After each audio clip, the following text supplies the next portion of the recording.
I started this episode, and it felt like it wasn't even 20 minutes. It felt like it was like 5 minutes at the maximum when I sat down to watch this episode of Mario the Virgin Witch. And the only series that actually repeatedly does this to me weekly is Parasite.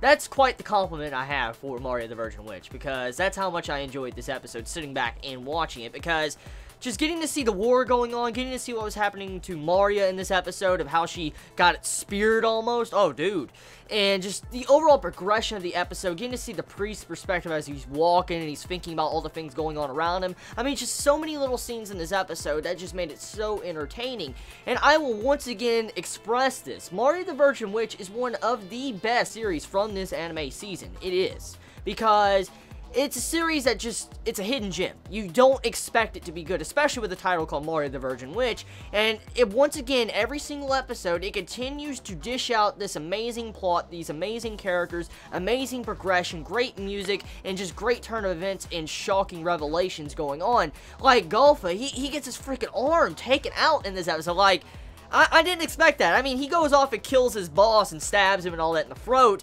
And at first, I was like, why the hell, like, did he kill him? Like, I was caught by surprise when I saw him stab his own boss. And I looked up the term that his boss used. I think it was called Moor or something like that. I think that's how you say it. I'm probably mispronouncing it. But the term that his boss used against him was like a racist type term he used against Golfa. And so Golfa got pissed and stabbed him and killed him. So I kind of understand now after looking up that term. But I'm kind of shocked he killed his own boss. And then Insta Karma came around and he got his arm taken off by a cannonball. So yeah, I mean, he had that coming. I mean, you kill your boss, you're gonna lose an arm. So, he had it coming.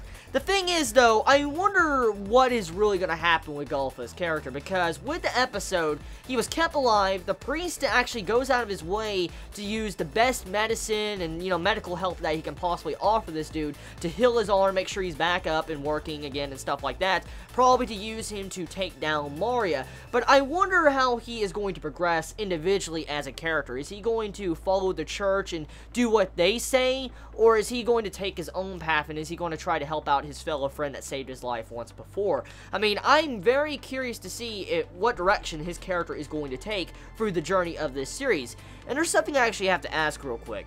Does anyone know how many episodes this is? I mean, I could have sworn there isn't an episode count yet. Like, I haven't checked, you know, my anime list in quite a while, and I wonder if this series is going to be 24 episodes or not, because if this is only going to be like 12 episodes, I wonder how they're really going to settle it in a very good time frame, because this is episode 7, and that would give us, you know, like 5 episodes, 6 at the max if it's like 13 or so. So I wonder how they're going to settle all these little plot points, all these little character interactions, like with Cernos, to the priest, to Golfa, all these other characters that are getting development with these witches, the witch guild and stuff like that. I wonder how they're going to develop this without making it seem rather forced or rushed. Or maybe we might get a season 2. That would be really good, because I like this series quite a bit. But getting into the details of this episode, we have it to where with the spear, pretty much, Ezekiel, I think that's how you say her name, like, I'm sorry if I butcher her name, but she transforms into a spear. Like, she is literally a spear, and she stops herself from stabbing into Maria and killing her. And it's kind of shocking, but I mean, we saw the slow development in her character to where she wouldn't want to hurt Maria, but to see how Maria once again was saved and she was offered another warning, she should just, you know, count herself lucky. Like, if I was in Maria's situation, I'd be like, okay, I'm done, my life has already been saved like 3 times, I just need to back the fuck up and just, you know, live as a recluse. That's what I would do after just having a warning like that, like 3 times in a row almost. So hopefully Maria might eventually change her mind up there in the high heavens, or maybe, you know, there might be a tragic ending. Maybe she might die at the end of the series. I have no idea. So that's pretty much the episode. I mean, there's a lot of fighting going on. You get to see the selfish nature of human beings, how they continue to fight and stuff like that. It was really cool, and the animation, especially on some of these fighting segments of this episode, I think was done really proper, and it actually beats some animation I've seen from other anime from this season, which is quite surprising.